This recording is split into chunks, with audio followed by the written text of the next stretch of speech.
Et vous êtes bien sûr RMC et BFM TV. Bonjour Jean-Philippe Tanguy. Bonjour madame. Vous êtes le député RN de la Somme à quelques heures de la chute du gouvernement, parce que ce soir, la France ne devrait plus avoir de Premier ministre. D'abord, comment est-ce que vous appréhendez, vous, cette journée et même cette semaine, j'allais dire ?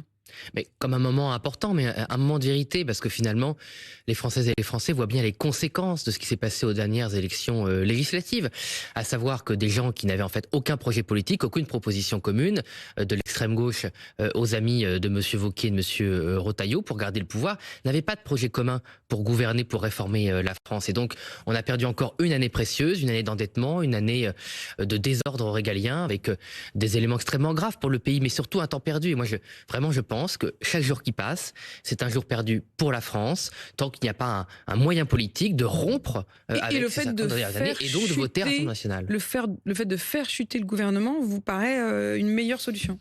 C'est sans doute parfois la meilleure solution pour rompre. Alors Monsieur Bayrou l'a provoqué lui-même, parce que c'est vrai qu'on a un inversement accusatoire sur les forces politiques, en particulier contre le Rassemblement national. C'est François Bayrou qui a choisi, qui a décidé de provoquer cette crise. Il a d'ailleurs, j'ai été attentif à l'émission qu'il a fait avec vous, il a d'ailleurs beaucoup de peine a posteriori à le justifier concrètement, au-delà d'un problème d'ego ou d'un petit coup politique. Enfin, lui, il dit qu'il y a une forme de guerre civile, c'est le mot qu'a utilisé François Bayrou hier chez nos confrères de Brut. Il parle d'une guerre civile ouverte entre les différentes formations politiques, dont il serait en quelque sorte victime, puisque cette guerre civile n'est destinée qu'à abattre le gouvernement. Non, mais il ne devrait pas utiliser ce genre de mots avec autant de légèreté. Il y a des gens qui subissent une forme malheureusement de guerre civile, ou en tout cas une crainte de guerre civile dans notre pays. C'est un certain nombre de minorités.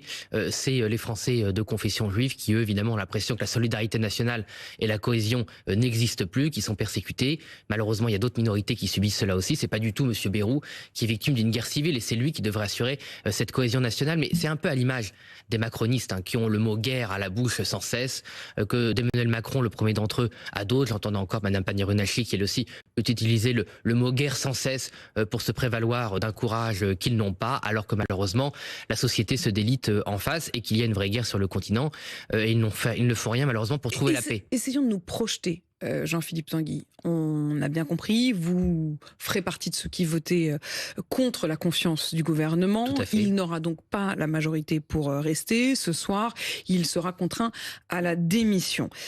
Est-ce que vous pourriez ne pas censurer un prochain Premier ministre? Ou est-ce que tous les autres, tous les suivants subiront le même sort? Mais dans un monde idéal, il est toujours possible que M. Macron se rende compte qu'il s'est trompé depuis 8 ans, que sa politique nous a menés dans le mur, en particulier un mur et une impasse économique. Donc je ne vais pas vous dire qu'on va censurer tout et n'importe qui, comme les mélenchonistes qui ne sont que dans la posture.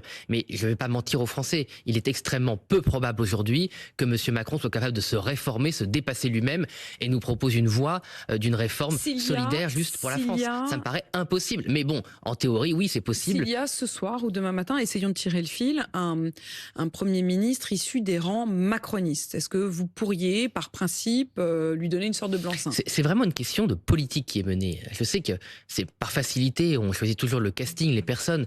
Mais moi, les personnes, que ce soit mes adversaires ou même mes amis, en soi, ça n'a pas beaucoup d'importance. Ce qui compte, c'est la politique qui est menée. Qu'est-ce qu'on propose aux Français et qu'est-ce qu'ils vont subir? Comment les Françaises et les Français vont vivre? Parce que c'est quand même, je suis désolé, peut-être d'enfoncer une porte ouverte, mais la vérité de la politique, c'est comment nos concitoyens vivent cette politique. Quelles sont les conséquences pour leur pouvoir d'achat, pour leur famille, pour leurs enfants à l'école? C'est ça. Est-ce que vous aurez notre la même mandat, attitude? c'est pas de faire le manège entre nous. Jean-Philippe Tanguy, est-ce que vous aurez la même attitude qu'un Premier ministre soit nommé issu des rangs macronistes, issu des rangs des Républicains ou issu des rangs du PS? Mais tout ça, c'est le parti unique. Alors, je suis désolé. Mais pour le coup, vous voyez, c'est là où on voit que le casting n'a pas de sens. Pourquoi est-ce que Marine Le Pen, on peut quand même lui reconnaître ça, il y a 15 ans, a fait cette description de ce qu'elle appelait l'UMPS. Pour les plus jeunes qui nous écoutent, l'UMP, c'était les LR de l'époque, et le PS, les socialistes, il n'y avait pas encore les macronistes, en tête de gondole. C'était une critique de ce système, de ces gens qui se partagent le pouvoir et qui mènent toujours la même politique à cause à l'époque. Pour vous, c'est un parti unique. Bien sûr, vous pouvez reconnaître qu'on le dit, c'est une constante chez nous. C'est une analyse que nous avions toujours fait. l'UMPS. Oui, mais c'est toujours le cas aujourd'hui. Le macronisme, ça a été l'alliance, Marine Le Pen l'a dit hier lors de son discours d'Hénin Beaumont, du pire de la droite, du pire de la gauche, parce que c'est toujours la même politique. Corsetée, il faut le dire, même si ça fait moins l'actualité, par les mauvais traités européens, par le monde de la finance, par cette mondialisation malheureuse. Toutes ces contraintes qui ont été imposées au peuple français par ces partis qui ne se souciaient pas de l'intérêt national, mais de leur poste, pèsent aujourd'hui lourdement. On le voit bien, regardez le Mercosur. Combien, Madame de Malherbe, vous avez reçu ici de chefs de partis ou de personnalités des socialistes, de LR, des macronistes? Vous ont dit on va faire se battre contre le Rassemblement national mentait. Mais non, ils ont voté la compétence exclusive du commerce international à la Commission européenne. Ils ont voté d'ailleurs un mandat de négociation dans ce cadre. Vous espérez et aujourd'hui, encore que la France puisse stopper l'adoption du Mercosur? Mais si on respecte les traités européens tels qu'ils sont aujourd'hui, on ne peut pas le stopper. Pour le stopper, il faut faire un rapport de force qui est à côté du traité, comme faisait le général de Gaulle, c'est-à-dire refuser de payer, par exemple, les 25 à 31 milliards de cotisations de budget européen qu'on doit payer, faire la politique de la chaise vide. Bref, faire un rapport de force pour l'intérêt national, ce qu'ils sont incapables de faire. Vous voyez bien, ils négocient des petits trucs dans des couloirs, alors que c'est le principe même de cette mondialisation malheureuse qu'il faut remettre en cause. Jean-Philippe Tanguy, parmi les noms qui circulent, vous me dites le casting n'a aucune importance, mais enfin tout de même, on verra bien évidemment qui sort du chapeau ce soir ou dans les jours qui viennent. Olivier Faure s'est ouvertement dit candidat. Est-ce qu'il pourrait avoir une chance à vos yeux? C'est-à-dire que vous ne le fassiez pas tomber tout de suite? Mais non, mais parce que pour le coup, la politique que revendique Monsieur Faure, nous sommes totalement opposés. Le casting, comment dire, est illusoire quand la personne peut prétendre à des réformes. Là, ils assument un programme qui était conçu avec M. Mélenchon, les Verts et les communistes, qui n'a ni queue ni tête. D'ailleurs, ils ont présenté un programme. Moi, je fais toujours attention concrètement à ce que proposent mes adversaires. Ils ont présenté il y a 10 jours un contre-projet. Un contre-projet qui est complètement délirant. Il n'y a aucune économie. Donc eux, c'est sûr que c'est non. Pour une raison simple, mais vraiment, moi j'insiste sur le fond, pas sur la personne. Il y a aucune économie dans ce projet. C'est que des dépenses. J'ai dit d'ailleurs sur votre antenne à un autre moment. Voilà, c'est les promesses du Père Noël financées par Merlin l'Enchanteur. Ok, donc si c'est Olivier Faure, c'est censure automatique. Madame de Malherbe, on ne va pas continuer à aggraver les dépenses, à augmenter les impôts, alors que la France est aujourd'hui ruinée par ces politiques qui ont été menées aussi bien par les socialistes, les républicains ou les macronistes. L'actuel ministre de la Défense, Sébastien Lecornu? Mais Monsieur Lecornu, quelqu'un d'aimable, on a réussi à travailler avec l'ensemble des forces politiques pour améliorer l'armée, pour améliorer le budget de la défense. On l'a voté, bon l'extrême gauche l'a pas voté, il vote jamais rien. Mais bon, on avait pu voir un intérêt national. Mais je pense que la charge pour Monsieur Lecornu serait beaucoup trop grande, puisqu'il serait, comme d'ailleurs a été piégé Monsieur Bayrou. Vous savez qu'est-ce qu'on avait dit à Monsieur Bayrou au début de son mandat? On l'avait dit pour l'intérêt de la France, et pour vous d'ailleurs, vous devez rompre avec le macronisme. C'est ce que Marine Le Pen lui a rappelé. Ils n'ont pas rompu avec cette politique. Je pense qu'ils n'en sont pas capables. Et c'est pour ça qu'on demande la dissolution. C'est pas juste pour se faire plaisir, c'est qu'il faut dire aux Françaises et aux Français que pour sortir de cette impasse financière d'insécurité sur la politique migratoire, il faut une rupture politique. Si je comprends bien, Jean-Philippe Tanguy, ça veut dire que Olivier Faure, pour le coup, vous censureriez parce que pour vous, il n'y a pas de secret, vous n'êtes pas d'accord du tout avec leur programme. Sébastien Lecornu, vous dites plutôt qu'il va chuter tout seul, mais c'est pas vous qui le censureriez. On finirait sans doute par le censurer, puisque le budget serait le même. Mais le budget de M. Bayrou de l'année dernière était le même sensiblement que M. Barnier, sans les graves périls pour la France qui étaient la taxation de 4 milliards sur l'électricité, la désindexation des retraites et le déremboursement des médicaments. Le RN avait obtenu qu'on enlève les mesures trop dures pour les Français. Mais malheureusement, nous n'avions pas obtenu un budget de redressement national. Vous voyez, quand M. Bayrou vient sur votre plateau et qui dit grâce à lui, les finances sont moins en dérive, et qu'en fait il a découvert au cours de l'année une augmentation de la masse salariale de l'État de plus de 6%, alors que soi-disant on était en train de maîtriser les dépenses. Vous voyez bien que ces gens en fait ne maîtrisent même pas non seulement ce qu'ils disent parfois, mais ce qu'ils font. C'est vraiment des dépenses hors contrôle, un État qui est hors contrôle. Et d'ailleurs, tous les problèmes qu'on voit sur la drogue, sur l'immigration, sur l'école, ces gens en fait ne gèrent pas l'État, n'ont pas l'appareil de l'État en main, parce qu'en fait, je pense qu'ils s'en fichent.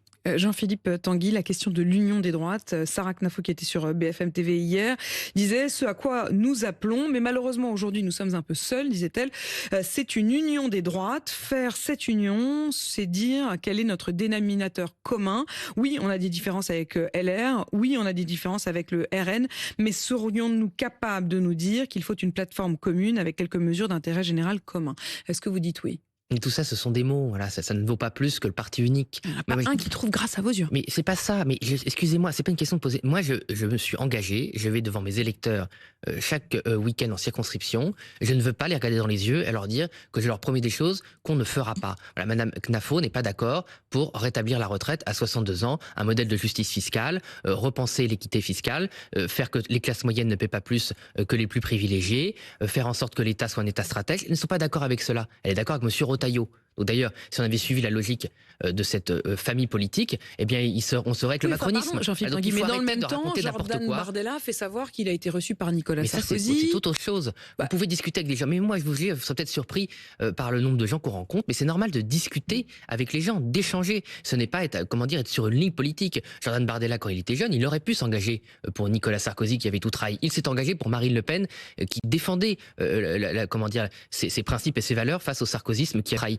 Donc c'est pas on peut discuter avec les gens. Mais on n'est pas en guerre civile. Vous ne souhaitez pas aller vers une sorte de grande union de la droite avec la droite d'un Nicolas Sarkozy. Pour gagner les élections, juste un soir d'élection, ça n'a aucun intérêt. Ce qui compte, c'est le lendemain de l'élection. Quel programme vous appliquez? Qu'est-ce que vous faites pour la France et les Français? Si vous vous mettez en élection avec des gens qui n'ont pas le même programme que vous, eh bien vous trahissez vos électeurs pour des postes. Ça n'a jamais intéressé Marine Le Pen ni Jordan Bardella. Ça ne nous intéresse pas. Nous, ce qu'on veut, c'est mener une politique de rupture qui permette de redresser le pays.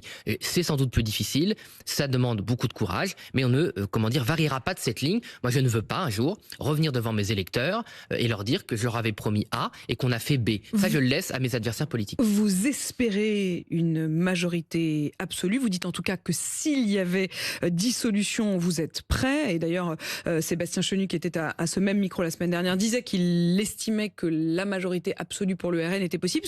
Sauf que il y a à nouveau une piste qui circule ce matin.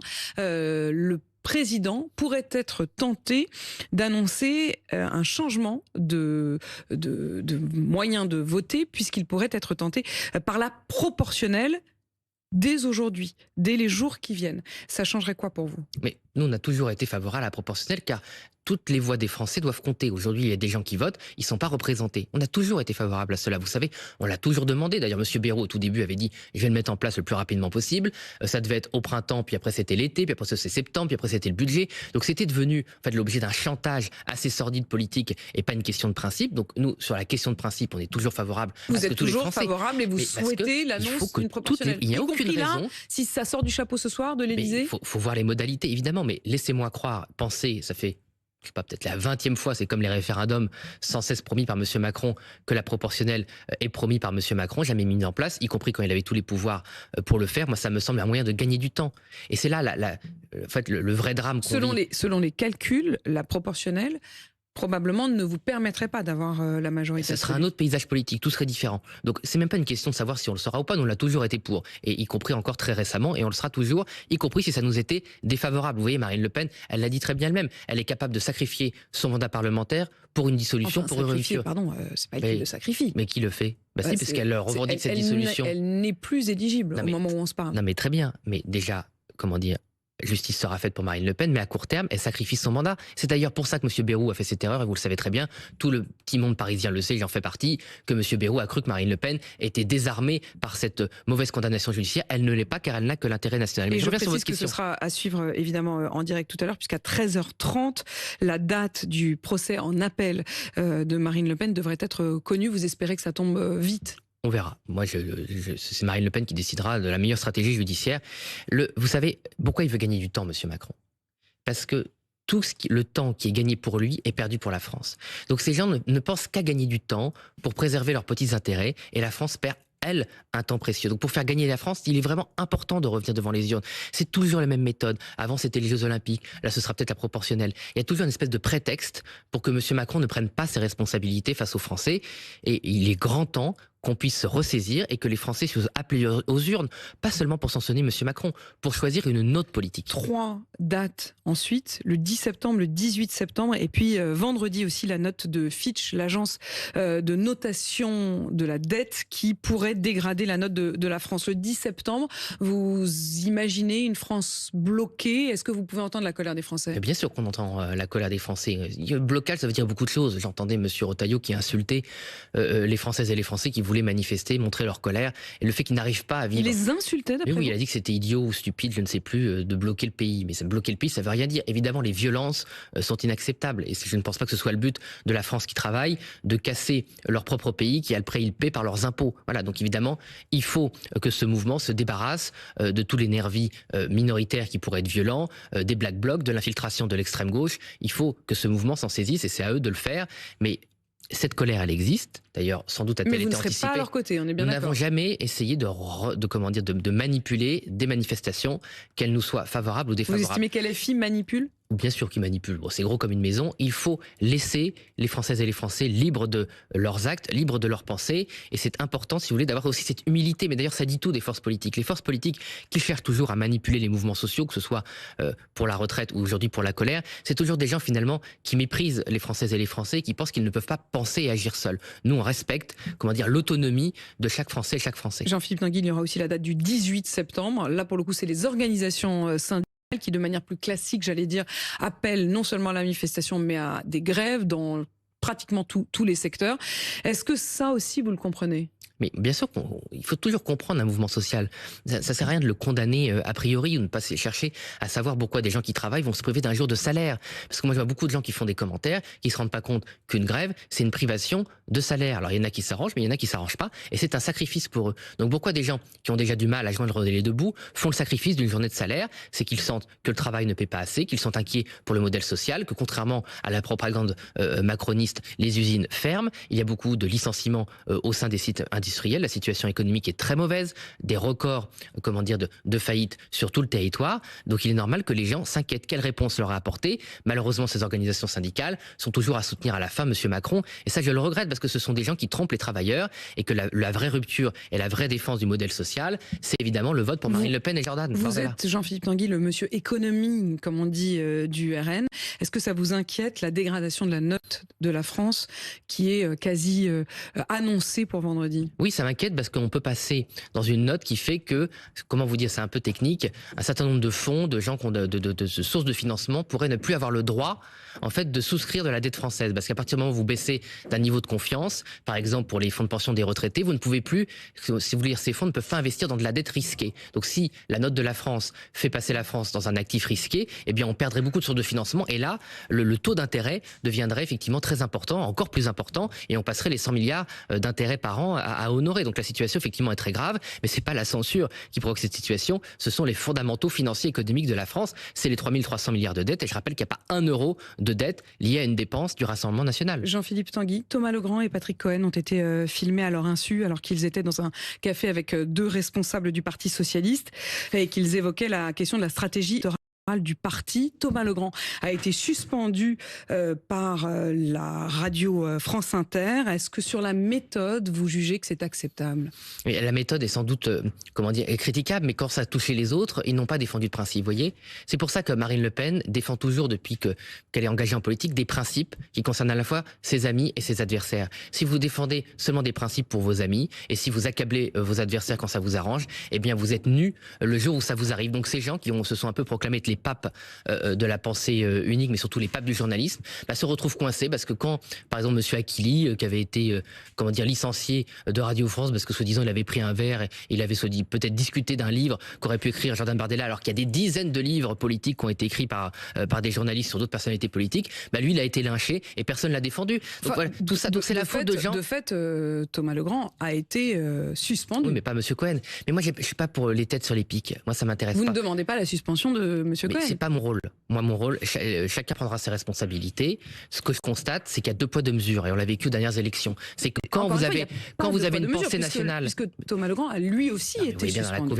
Dans la couverture qui est faite, personne n'a défendu à l'époque, mais je vais pas le faire parce que le pauvre, ça va encore lui tomber dessus, Monsieur Aquili. Mais il y a eu plein dans l'histoire des médias français de journalistes soi-disant, en tout cas accusés d'être en lien avec la droite ou alors encore plus avec le camp national, qui ont été lynchés par tout le monde, y compris par une part de la corporation, mais au sens pas corporatisme, au sens du métier de journalisme. Et là, comme ça touche des gens de gauche voire d'extrême gauche, il y a plein de gens qui s'agitent et qui les défendent. Il faut revenir à des principes. Il y a les femmes et les hommes politiques d'un côté, il y a les médias de l'autre. 90% du monde médiatique et du monde politique respectent les règles. Il y en a qui ne les respectent pas, et c'est dommage parce que ça met tout le monde dans ses difficultés, et les gens qui paient le service public en ont assez de payer pour se faire insulter. Donc moi, j'invite qu'on tire les leçons, parce que c'est ce qui compte, utile de ce drame. Quelles conséquences? Eh bien, que s'il y a de l'argent dans le service public, il y a une neutralité parfaite du service public et qu'on arrête d'utiliser l'argent des Français pour faire campagne contre un parti, et c'est toujours, il faut bien le dire, contre le Rassemblement national, parfois contre les Insoumis quand ça les arrange. Moi, je le dis parce qu'ils le diront jamais, mais moi, j'essaie d'être proche de la vérité, et c'est toujours, il faut bien le dire, en faveur de l'UMPS et du parti du système et de la gamelle. Merci Jean-Philippe Tanguy, député RN Merci. de la Somme, à l'aube donc de cette journée qui s'avère particulièrement longue. Il est 8h52 sur RMC BFM TV.